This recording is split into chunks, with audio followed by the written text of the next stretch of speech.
Direto da Fispal Food Service 2024, 40 anos de Brasil, evento maravilhoso, um papo melhor atrás do outro. Essa edição, o podcast da Rede Food Service traz a Rational mais uma vez como parceiro e a Bid Food.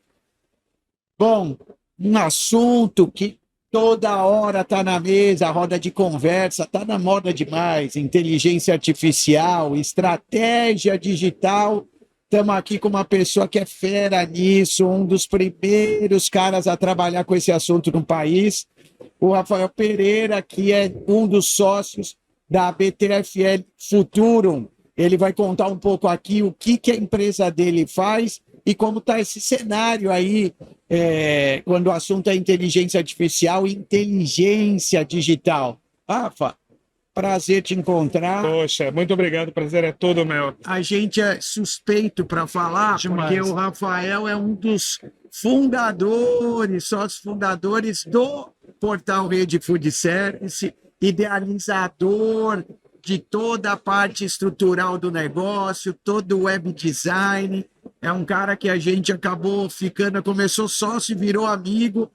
Então é sempre bom estar dividindo tempo com você aqui, fora a aula que a gente tem toda vez que te encontra. Obrigado, Rafa. Não, imagina, eu que agradeço. Obrigado pelo convite. Obrigado, sempre bom estar com vocês, seja para bater papo, seja para fazer algo sério. E agradeço demais aí pela oportunidade de falar um pouco. Legal, Rafa, conta um pouco aí, você que tem um histórico no mercado grande aí de participações em grandes projetos, em todo o movimento aí de profissionalização do que é o trabalho de consultoria e inteligência na área digital, conta um pouco que hoje a BTFL Futurum está fazendo. Não, perfeito. Bom, eu sou CEO da BTFL, que é uma agência de comunicação focada em consultoria digital e inteligência. E eu sou CSO da Futurum Capital, que é um fundo de investimento em venture capital. Né? Então, a BTFL é um dos braços desse fundo, né? Onde a gente tem um ecossistema completo de inteligência, tecnologia, tudo que vocês imaginarem. Né? Eu estou há 22 anos nesse mercado, né? Quando eu cheguei aqui era tudo mato, literalmente. Né? Eu costumo brincar, né, que ninguém fazia campanha de Google, se fazia campanha de busca-pé. Então eu só respeito quem é dessa época. É verdade. Que é pré-Google, assim, né? Mas, eu brinco sempre, né? Eu tô desde os meus 16 anos trabalhando com isso, então eu nunca paguei uma conta minha que não fosse com inteligência digital, né? E, graças a Deus consegui montar grandes negócios, consegui ajudar muitas empresas a nível global, né, a se estabelecerem dentro do digital, até porque o digital ele tem uma coisa, né? A gente vai falar de inteligência artificial e tudo, mas ele tem uma questão muito importante. É difícil você trabalhar com senioridade dentro do digital. Por quê? Porque ele muda. E quando ele muda, não tem ninguém sênior, né? A própria inteligência artificial, apesar de ser uma coisa que sempre existiu no papel, depois vem, em 1956, vem o termo inteligência artificial, né? Que é a famosa análise estatística multivariada, nunca foi inteligência artificial. Sempre existiu, mas agora a gente tem poder computacional para trabalhar de fato com isso. Para organizar, né? E aí você não tem ninguém sênior. Porque é tudo muito novo. Sabe? Sim. As pessoas sêniores desse mercado têm 3 anos. Inclusive, o pessoal tem medo, né, Rafael? Muita gente tem medo, né, cara? Tem gente que tem medo de perder o emprego, tem gente que tem medo de uma guerra cibernética, né? Mas eu acho que, bom, vamos falar bastante sobre o tema aí. E hoje a gente tem trabalhado muito nessa linha de pensamento em como tornar o digital mais atrativo, não só do ponto de vista de comunicação, mas do ponto de vista de análise preditiva, de trazer resultado. Eu acho que, não sei se eu estou pulando etapas, mas falando da própria Fica rede... à vontade, Rafael. Eu acho muito legal, porque me lembro... Até vou te dar um break aqui, porque você falou agora mesmo assim, mas a rede já tinha inteligência artificial. E aí eu pensei, tem 4 anos, você nem falava isso, não, né? O que é mais legal é que pandemia, né, quando a gente fundou a rede, eu me lembro bem que a gente teve uma discussão sobre ser o maior portal do Brasil. A discussão é de boa, gente. É discussão para... né? E eu falei assim, cara, tá aqui, ó. Dia tal, seremos o maior portal. Porque a gente já tinha capacidade computacional para fazer comparativos, né, matemáticos e dito e feito, né? No dia tal, éramos o maior portal de conteúdo do Brasil. Vocês escondiam ouro, que já tinha inteligência artificial. Hoje a gente... Não, sim, não. E a rede se utiliza disso, principalmente para cobrir tendência, né? Então, muita gente não sabe o trabalho que é por trás do back-office, isso as aí. reuniões de conteúdo e tudo mais. Mas, assim, quando a gente brinca, né? Nós não somos a rede não é uma empresa que fala de tendências, ela gera as tendências. Porque a gente entende o que está se movimentando através de algoritmos especializados, de conteúdo. Vou explicar o que é algoritmo para quem tiver dificuldade. Eu acho importante, porque muita gente não sabe, né? Mas hoje, basicamente, o que eu faço, eu brinco muito com isso, é que eu ajudo as empresas a chegarem aonde elas querem chegar. Se é um crescimento em venda, se é um problema de treinamento, eu uso a tecnologia e o digital a favor dessas empresas para conseguir atingir aquela meta que ela escreveu para o ano dela ou para os próximos anos. E hoje os principais projetos de vocês, eles giram em quais áreas? Olha, dentro da BTFL eu tenho muito mais liberdade, porque qualquer problema pode ser solucionado com comunicação. Eu preciso de investimento, comunicação. Eu preciso que o meu time seja mais sênior, comunicação. Então, dentro de comunicação, treinamento, né, porque muita gente limitou o digital a marketing. E o digital é muito mais amplo que isso. Né? Principalmente porque hoje ele é o meio principal de informação das pessoas. Mas né? a capacidade da gente mensurar, e esse é um problema muito grande, não só no Brasil, né? Hoje a gente atua nos Estados Unidos, na Europa, não é só no Brasil, as pessoas não conseguem entender o que está mensurado. Elas não sabem o que são os dados que estão nas planilhas, nos decks, nos Excels ali. Então, você ter a capacidade de mensurar é uma capacidade de prever o futuro, é uma bola de cristal na sua mão. E com esses dados eu consigo ter uma livre navegação em todos os mercados. Então, hoje, a BTFL atende de franquias de pizza até empresas globais de energia. Então, eu consigo atender em todos os cenários que vocês imaginarem, de empresas que mandam dinheiro para fora do Brasil, né, até produtoras de videogame. Então, né, já a Futurum, ela é focada no desenvolvimento, como ela é uma venture capital, no desenvolvimento de startups, né? Então, ela faz investimento, capta investimento e tem um ecossistema que inclui o digital, inclui tech, inclui vendas, treinamento, hub, tudo que uma empresa precisa para crescer. E lá a gente tem um foco. Ou a gente trabalha com tech ou com life science, aonde food tech está incluído. Por isso que eu até achei que era um tema para a gente papear aqui, porque tem tudo a ver também com a Futurum, onde a gente tem investidas, por exemplo, que estão no mercado com tecnologia, no mercado vegetariano, vegano. Então a gente já vê que, quando a gente fala de tecnologia, está muito além do Google ou do Facebook, né? Com certeza. Você falou uma vez uma coisa que eu nunca mais esqueci, numa das nossas conversas tal, e você falou, eu e o Janes, né? A última geração que é analógica digital. Isso. Da gente para frente, as gerações são digitais e pensam de maneira diferente. Isso talvez a gente no mercado, quando fala de food, ainda tem muita gente das gerações analógicas e tem uma dificuldade grande de entender algumas questões. E o que eu acho muito legal da forma de vocês trabalharem, você falou os diferentes tipos de empresa que vocês atendem, às vezes quando você fala assim, a gente é global, atende Estados Unidos, Europa, empresa de investimento, tal, o cara que tem uma rede, como você falou, de 20 lojas, 15 lojas, 30 lojas, fala, bom, esse cara não é para mim. E vocês têm um modelo de trabalho lá, onde vocês conseguem entender e o repertório que vocês têm, qualquer tipo de negócio e atender, como você falou, a necessidade dele, né? Não, totalmente. Tanto que hoje eu evito a palavra agência, é que para facilitar, a gente fala, né? Mas eu evito usar a palavra agência, primeiro porque, assim, agência é uma coisa que virou mecânico. Se você tiver um mecânico bom, casa. Porque é basicamente isso, as agências são muito ruins, no geral, inclusive as grandes. Né? Então, a gente tem um mercado assim, eu evito a palavra agência, é muito mais um facilitador. Mas hoje, como a gente trabalha, por exemplo, com hora homem, ou seja, eu trabalho dentro do mercado de tecnologia, com uma cultura de tecnologia, né? A gente tem uma maneira completamente diferente de pensar.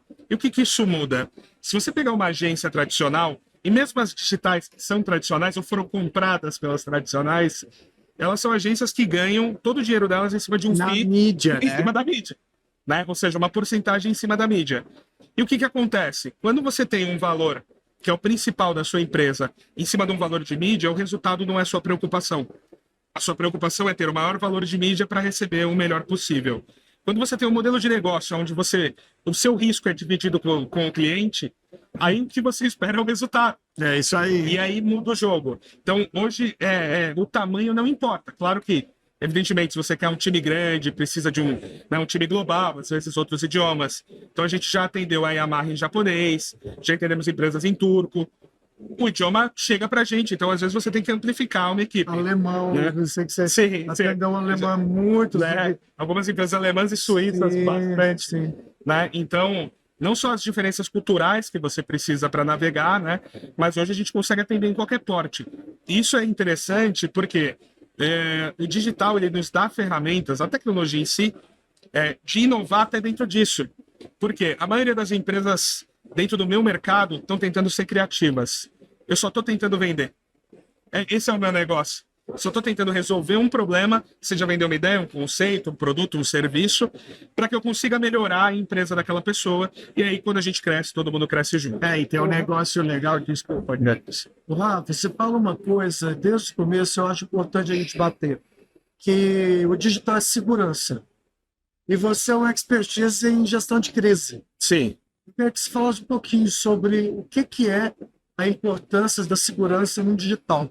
Porque eu acho que é o que manda hoje, porque a gente sabe, né, Zane, que o calcanhar de Aquiles de um digital, pode falar assim, não? Não, sim, eu acho que a gente tem, assim, na verdade, o problema de segurança é um problema histórico da humanidade. Sim. Né? Muda-se a forma de se comunicar, a segurança continua sendo um problema. Então, quando você tinha o papel, era possível clonar o papel e, bom, todo mundo deve ter vivido isso na comunicação tradicional. E hoje, qual que é a grande diferença, né? Até pegando o gancho da geração digital e analógica, com essa nova geração, a gente entrou na era da reputação. Sim. Importa muito mais o que falam de você do que o que você vende, né? Literalmente. Então, acho que dificilmente alguém que está assistindo a gente, em algum momento, não deixou de ir num restaurante por causa da nota do Google ou comprar um produto devido ao Reclame Aqui, né? Então, quando a gente entra na área da reputação, principalmente nesse público que ele é 100% digital, né? E não é um público distante. Quem nasceu em 2000 com iPod, cara, tem 24 anos, tá formado. Se for médico, tá formado. Né? Então, a gente está falando de uma coisa muito real, né? Então, hoje a gente tem, quando a gente fala de segurança, eu vou em muitos aspectos da comunicação, desde os problemas de reputação, com na Glassdoor, Jus Brasil, Reclame Aqui, Google My Business e todos esses negócios. Que é o chamado gestão de crise.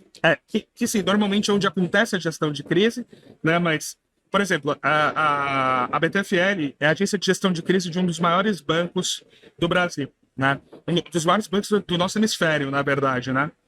E, assim, a gente tem problemas, às vezes, com influenciadores, porque você tem pouco controle, né?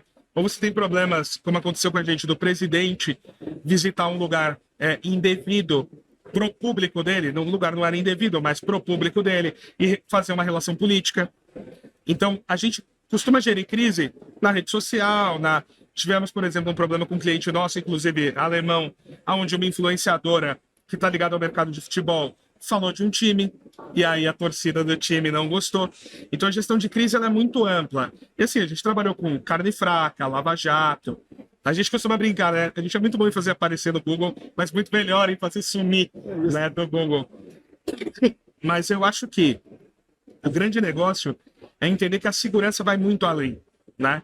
Então, vou dar um exemplo. Nós somos sócios da Electron e da Red Unit, na Futurum. A Electron é uma empresa de segurança digital de nível militar. Governo dos Estados Unidos, usinas atômicas dos Estados Unidos. É o nível de segurança mais alto que é o mais tem. alto que existe, né? E além de atender várias empresas brasileiras. Quando a gente fala de cibersegurança, eu estou num outro cenário de segurança. Aí a gente tem, por exemplo, LGPD, que mudou tudo para a gente, né?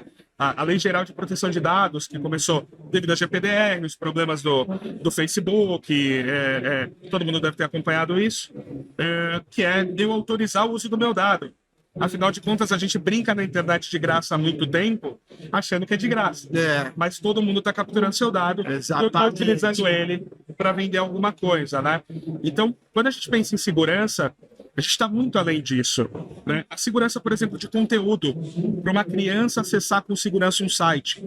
Então, o pensamento de segurança, de usabilidade, ele é muito mais amplo e eu vou até além. Estamos na primeira geração que o QI é mais baixo da geração anterior. Quando você pega uma inteligência artificial, como o ChatGPT, né? Que é uma inteligência generativa, que basicamente ela consegue prever a próxima palavra que ela deveria colocar na conversa para aparecer uma conversa. Você pega as principais perguntas que são feitas para ela, por exemplo, a principal pergunta do Brasil, né? Palmeiras tem Mundial? Você tem a história humana inteira para discutir.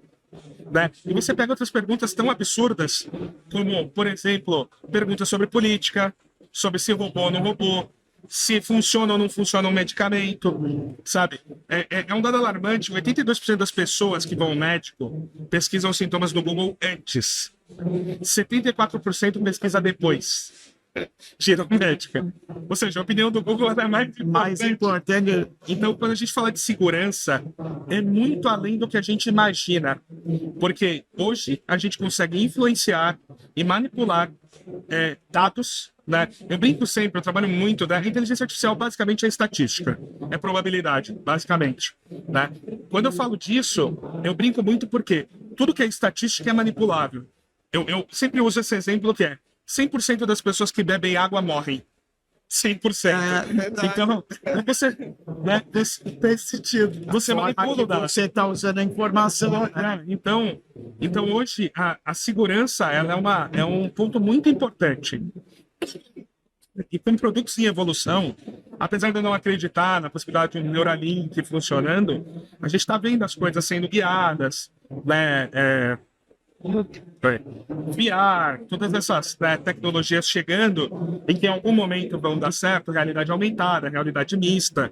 Né? Quem experimentou a realidade mista desses últimos óculos da Apple, né? Cara, é um negócio que tipo, pode mudar o patamar humano. Tá estourando aí. E o que é importante nisso, para a gente pensar e entender? O nosso cérebro, ele tem uma capacidade de download e a gente tem uma capacidade máxima de upload. Esse upload, basicamente, é a gente falando né, o download é basicamente a gente ouvindo. É até uma conversa que a gente tem aqui, que a gente brinca sobre a velocidade 2 do áudio, sobre a velocidade 3, né? Vai pegar uma água para você, não? Tranquilo. Por quê? Essa é a nossa capacidade máxima de fazer download de conteúdo. E tudo isso tem a ver com segurança. Obrigado. Tudo isso tem a ver com segurança. Porque eu não sou a pessoa mais a favor de controle, de legislação, mas existe um limite onde realmente a gente fragiliza a sociedade caso não haja segurança, né? Então, claro que quando eu falo de gestão de crise, eu estou falando geralmente de um problema que já aconteceu ou está na iminência de acontecer. Mas quando eu falo de segurança, eu tenho dois pontos. Ou o problema não aconteceu de forma alguma, eu nem sei que ele existe, ou já estourou, né? Então, quer dizer, eu tenho muita coisa para pensar ou para falar. Dariam alguns dias de conversa nossa para falar de segurança. É impressionante como você abriu que agora um leque de, né, assim, tanta coisa. Que nós tivemos a experiência aí, há pouco e a gente viu que às vezes tem muita gente falando as coisas como elas devem ser, mas eu acho que o básico ainda é o princípio ainda é no papai e mamãe, arroz com feijão, né? O digital, Rafa. Eu acho que a gente ainda não arranhou a superfície do que dá para fazer. A ponta do iceberg. Né? Eu acho que a gente tem que entender assim, para que a tecnologia desse nível funcione, a gente precisa de processamento. Basicamente, é uma regra da natureza. Você precisa de energia para transformar em energia. Né? Então, por isso que o ouro é caro, que precisa de muita energia para conseguir devido à raridade, e por isso que outros metais são baratos. A mesma coisa acontece com o Bitcoin, por exemplo, né? A mineração e tudo isso. Então, quanto mais poder de processamento a gente tem, maior poder de previsibilidade. Né? Então, eu consigo fazer cálculos matemáticos mais complexos e mais baratos, né? Conforme a lei de Moore, né? Então, a cada um ano e pouco, a gente vai ter o dobro do processamento pela metade do preço. Isso vai evoluindo e tem evoluído, né? Tanto que não à toa a NVIDIA passou a Apple né, em valor de mercado com chip de inteligência artificial. Né? Uma coisa que ninguém apostaria. Ninguém. Nem as inteligências artificiais apostariam nisso. Né? Isso é Então, recente, né, Fran? isso é recente, dessa semana passada. Então você tem. Quando você começa a olhar para esse cenário, você vê que quanto mais processamento você tem, mais assertivo você consegue ser. Tem empresas, para dar um exemplo, que inclusive pode passar pelo nosso mercado aqui de food service, que trabalham com uma coisa que eu acho que é o futuro, que chama gêmeo digital. Elas conseguem reproduzir computacionalmente qualquer objeto físico. E com isso você consegue estressar um parafuso, uma fábrica inteira, a indústria. Eu pego uma indústria gigante que trabalha 24 horas fazendo pão e digo que dia o parafuso para. E qual parafuso vai parar? Porque eu tenho uma cópia dessa fábrica rodando, né? Um gêmeo digital dessa fábrica rodando com uma inteligência artificial. Eu diminuo o custo de manutenção, aumento a durabilidade da máquina e diminuo as paradas, que é onde o cara tem um prejuízo muito grande. Agora, imagina o que dá para fazer com isso no geral. Prever acidentes de prédios, acidentes de carro, prever quantas pessoas vão comprar o seu produto e devolver no seu plano de negócio. Né? Verdade. Então, prever quantas fraudes você pode ter de cartão de crédito devido ao comportamento do usuário. Então, você tem muitas possibilidades a partir de poder computacional. E a gente está chegando numa era que realmente o poder computacional vai sobrar. Finalmente a gente vai ter isso, né? Quem começou lá no 486 e tal, né? Hoje dá graças a Eu Deus. sou da época que o computador eu carregava no gravador, era uma fita. Você não chegou a ver isso, né? Não. Era uma fita, o PC, você tinha o teclado, a unidade, o HD ficava dentro dele, você conectava esse HD, não toca fita, ele botava a fita, ele carregava e você, a tela era a televisão. Era a televisão. E a gente tinha pouquíssimas coisas que você programava lá. E daí, hoje, cenário totalmente diferente. Você teve. Agora, pode falar. Você teve recentemente na Europa. Sim. O que você trouxe de novidades de lá? Eu vou falar uma coisa que vai soar um pouco absurda. Não, mas eu vou. Mas sabendo de você. Mas o Brasil está muito à frente da Europa. Mas muito. Isso. Não, mas não é pouco, assim, é muito. Inclusive, esse é o motivo de eu ter ido para a Europa. Né? Além de algumas palestras que eu fui dar na Europa. Tanto que a chuteira tem um braço. Sim, a BTFL tem um escritório em Lisboa e a Futuro tem um fundo de investimento português. Sim. Portugal está investindo em tecnologia num nível que hoje você faz um investimento e o governo português triplica seu investimento. Você investe 10, o governo investe 20. Basicamente é isso, a fundo perdido. Que legal. Por quê? Né? Porque eles querem investir em tecnologia. A gente teve lá alguns dias da Nova NSP, que é a faculdade top deles, é uma das maiores faculdades de tecnologia da Europa, que Portugal montou, né, num lugar que chama Cascais, que é incrível também, onde estão os super ricos ali e tal. Perto de Cascais, na verdade, né, entre Lisboa e Cascais. A gente esteve lá também para conhecer startups, palestrar e tal. E você vê assim, os caras estão anos-luz da gente. Não à toa que a gente está exportando tanta coisa, né? O Brasil já tem 18 unicórnios, né? Principalmente no mercado de fintech, né? Para empresas financeiras, a gente é muito bom nisso. Isso que eu ia falar, um dos motivos do desenvolvimento de tecnologia no Brasil é justamente a segurança bancária que a gente precisa ter aqui. É isso aí. Porque número de índice de fraudes, né? Então hoje você tem diversas empresas que começaram nesse mercado e estão se expandindo. Acho que assim, se a gente voltar 20 anos aqui, eu falar para vocês, um banco digital vai valer mais que o Itaú, vocês caem para trás. Você fala, jamais.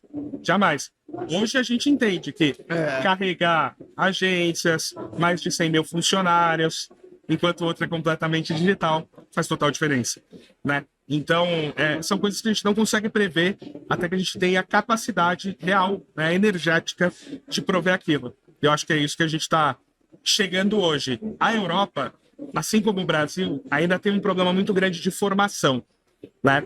Então, é muito comum a Holanda, principalmente, tem contratado muitos programadores brasileiros. Muitos. O cara fica bom aqui, ele vai para a Europa. Porque a Europa não tem hoje um grande mercado para isso. Primeiro, o europeu geral está velho, né? Então isso já é uma problemática muito grande, né?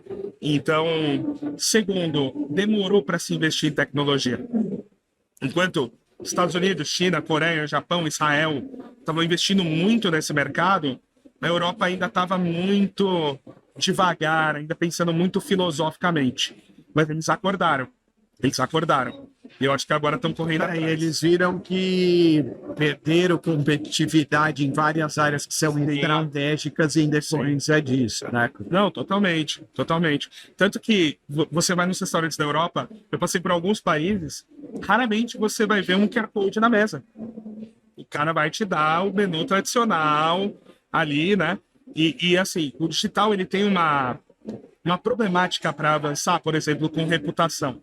Eu vou dar um exemplo que aconteceu com a gente, que é engraçado, dar um bom corte, né?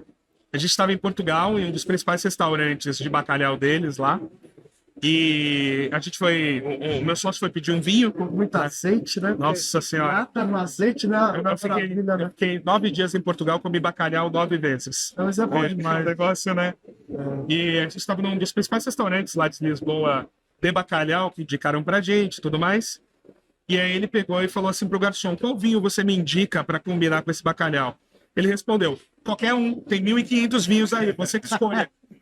Se fosse no Brasil, ele estaria com uma nota negativa nesse momento, alguém teria reclamado, teria colocado no Reclame Aqui, teria colocado no Google My Business, e alguém estaria deixando de ir naquele restaurante. Isso mostra o quanto, né, o digital está atrasado lá, porque o atendimento melhora. Isso é uma coisa tão legal, assim. Quem vai para o Nordeste a turismo sente muito isso. Você entra no restaurante, a pessoa coloca um cartão na sua mesa e fala: coloca no TripAdvisor quando você for embora. Ele é obrigado a te atender bem, porque ele acabou de dar para você a chave da porta. Porque se todo mundo reclamar, fecha o estabelecimento, né? E aí você vê, a Europa ainda está muito distante disso. Interessante, você falou uma coisa bem legal agora, porque você falou 1.500 tipos Vinhos. de vinhos. Quando você vai na França, tem 500 tipos de queijo. Então, quando você pega a Europa, eles investiram tanto em qualidade, em cultural, esqueceram, pois que eles estão buscando esse cara moderno, trabalharam tanta cultura, né? Por exemplo, a gente sabe que tem queijo muito bem do Atlântico, outro do Pacífico, e aí tem um que com os ventos frios, da montanha, né? Que é igual a gente está fazendo aqui agora, né? Você fala em 1.500 tipos lá e a tecnologia, né? Então é muito interessante. E essa forma também muito seca deles também, né? Eu acho que o brasileiro leva aquela coisa da caneta, né? Do amor, que eu acho que deve ser isso que eles devem estar procurando, né? Sim. Eu acho que assim, a nível de profissionais de tecnologia, o mundo todo está desesperado. Porque demora para você chegar naquele ponto. Teve a pandemia também, né? Então, eu acredito que a pandemia ajudou. Porque muita gente fez faculdades de AD, se liberou muitos cursos novos, né? O problema é que, assim, você encontrar... Eu brinquei das agências do mecânico, né? Vou colocar programador e cabeleireiro também, né? É muito difícil você achar alguém bom. Consultor. Né? É muito difícil você achar alguém bom.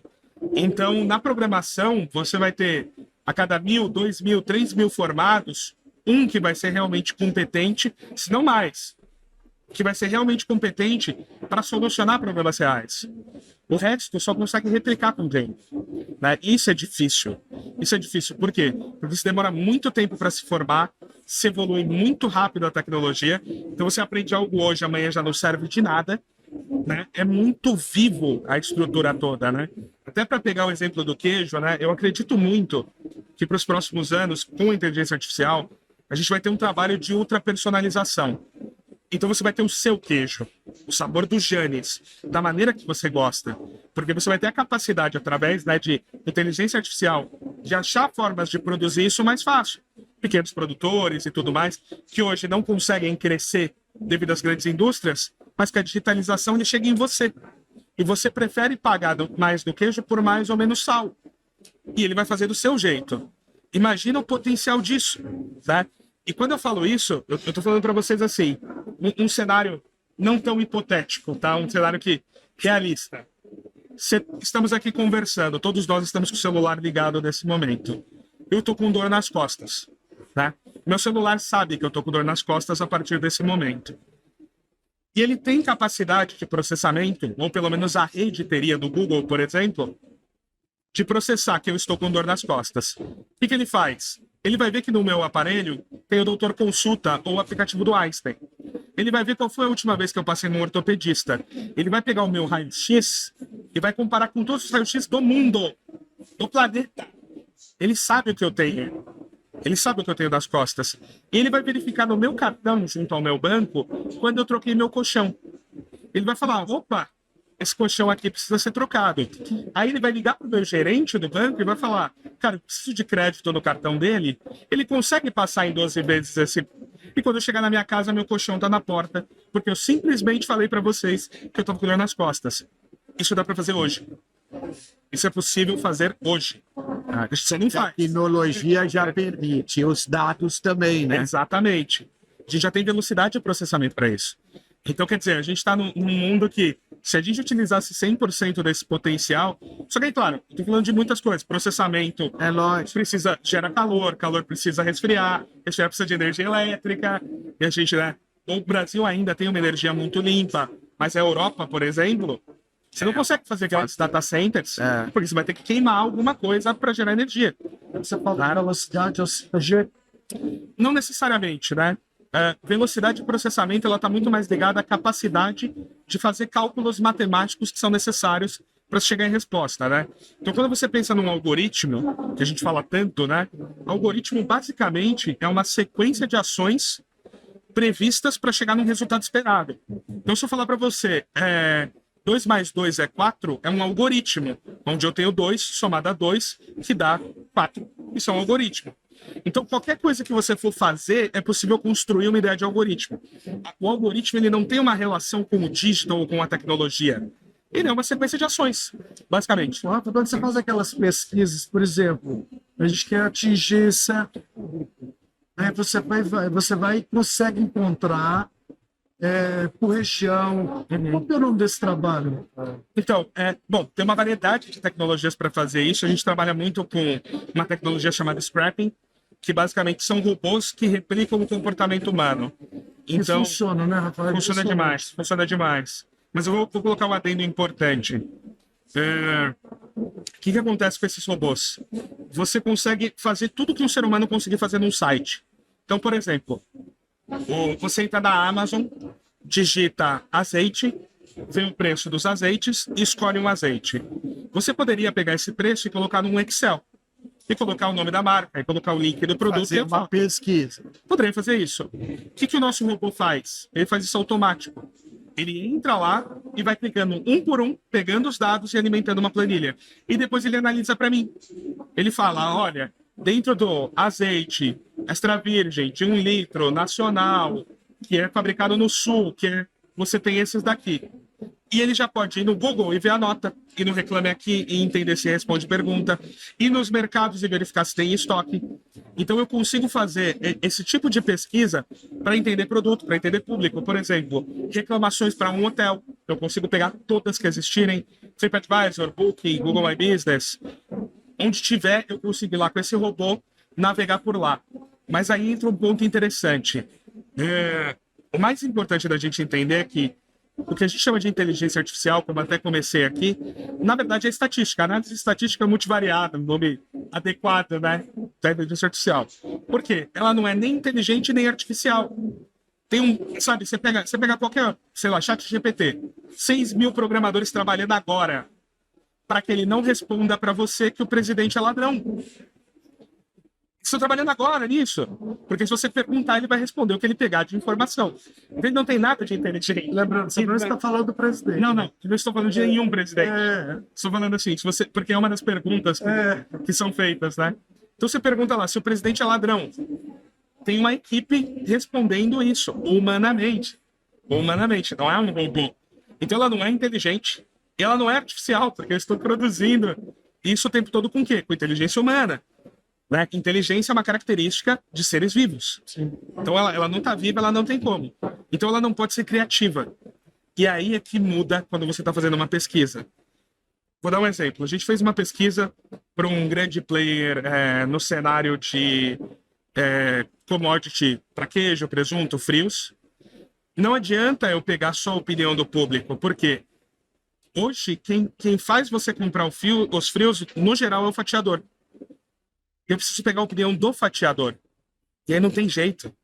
Porque cada pessoa que você vai conversar, você vai ter que ter criatividade para tirar dele aquilo que você precisa, em todos os níveis necessários. Né? Então você não sabe como vai ser o assunto. E mais que isso, o Brasil, cara, é um continente. Você fala com o cara do Nordeste diferente do que você fala do cara do Norte. Sabe? Então, quer dizer, a pesquisa do robô ajuda muito a nos dar velocidade e assertividade. Mas para a gente ter soluções reais, eu preciso cruzar isso com o mundo de verdade. Legal. Agora, mudando de assunto, quem é Rafael? Quero que você fale um pouco desse Rafael. Você que é pai de pet. Sou pai de pet. Sou pai de pet. Aliás, né, um beijo pro Spike e pra Matilda. Que delícia. Matilda é uma delícia, né? Sou pai de pet. Bom, eu me considero... Um nerd. Bom, nerd eu sou, então não me considero, de fato sou. Mas eu me considero um inventor e um solucionador de problemas. Basicamente é isso que eu faço da minha vida. As pessoas me trazem problemas e eu soluciono através de tecnologia, inteligência e inovação, né? Eu acho que é difícil falar de si mesmo, né? Por isso que eu pensei. Porque alguma coisa tem que ser mais ao né? vivo, Não pode ser tão clássico, né? Tem que né? Não, eu acho que assim, no geral, eu sou uma pessoa que está tentando mudar o mundo através da tecnologia, tentando trazer dias melhores para todas as pessoas, ajudando empresas que geram empregos, que geram renda, né, em diversos cenários possíveis. Então, eu acho que eu tô em alguma coisa entre inventor e solucionador de problema, tentando tornar o mundo um pouquinho melhor todo dia. Legal. Muito bom, né? Bom demais. Uma aula. Cada um desses assuntos que o Rafa abordou virariam outros episódios, alguns. O Rafa é um cara que tem um conhecimento técnico profundo dessas questões, uma experiência prática muito legal, que eu acaba trazendo para ele um repertório, que é uma coisa importante para atuar no digital, e com criatividade, muito legal. Tudo que faço com muito Quem quiser saber mais sobre a BTFL, qual que é o melhor caminho? btfl.com.br ou futurum.capital. Qualquer um dos dois vocês me encontram. Futurum, com M no final, .capital. Acho que na edição a gente coloca em algum lugar aqui. E no portal da Rede Food Service, a hora que você entrar lá em Quem Somos Nós, os curadores, o Rafa tá lá porque ele é mentor do negócio. Rafa, muito bom, né? Quero te agradecer, Rafa. Imagina, eu que agradeço. Daquele momento, naquela feira, que você procurou para um momento, e foi um reencontro. E hoje, se a gente está aqui, é porque você faz parte. Quero deixar isso documentado em agradecimento para você. Não, imagina, eu que Você agradeço. ser esse cara inteligente, que traz a coisa assim, na raça mesmo, que não tem nem o que falar, sabe? Assim. Não, imagina. Então, eu quero deixar o meu agradecimento, o meu amor, o meu carinho por você, pelo seu trabalho, pela sua família. Tá? Poxa, eu só tenho a agradecer. Só tenho a agradecer a vocês. E esse Pix saiu caro, só para deixar claro. Né? Mas, putz, eu só tenho a agradecer. Eu acho que a gente construiu algo incrível. A gente mirou em ser o maior portal de conteúdo de food service do Brasil. Somos o maior da América Latina. Então, eu acho que a gente acertou bem no caminho. E eu sou muito feliz e muito orgulhoso de tudo que está acontecendo aqui. E hoje a gente fala, né? Hoje quem olha fala, pô, é óbvio. Não, assim, eu acho que a ideia é boa e a prova de que uma coisa é bem feita é quando depois de pronta ela parece óbvia. O Rafa foi o cara que lá atrás naquele brainstorm apareceu o nome Rede. Quando falou Rede, eu ainda falei assim, pô, não gostei desse nome, porque eu estava com outra pegada na cabeça. Hoje a Rede é um nome óbvio, porque fala, pô, se o nosso propósito é conectar pessoas em torno de um objetivo, pô, Rede tem tudo a ver. Rede é isso. Não, o cara que botou o garfinho, a colher e a faca ali. Hoje você olha, pô, coisa óbvia, mas que ninguém nunca vê. A gente vê tanto que isso hoje é usado, né? A gente fica bem compreendado. E assim, tem algumas. E você que está criando portais aí, a gente sabe, né? Ai, Tem um detalhe que é importante. Naquele dia, naquela reunião que nós passamos quase a madrugada, eu não sei quantos nomes, e a rede futsal estava lá, e na hora que eu fui analisar, todos, a numerologia da rede dava 3. E 3 é o número da comunicação, isso para quem sabe vai entender o que eu estou falando. Não tinha outro número, era o 3, era a rede futsal, que era a comunicação com pessoas, levando conteúdo, levando amor e informação para um mundo melhor. Então, muito obrigado. Para você que está nos assistindo, entre no nosso canal, deixe seu like, inscreva-se. É muito importante para que vocês tenham mais conteúdos legais como esse. Pessoal, valeu, Rafa. Direto da Fispal Food Service 2024, 40 anos de Fispal no Brasil. Apoio da Rádio no Brasil e Bid Food, já tem mais.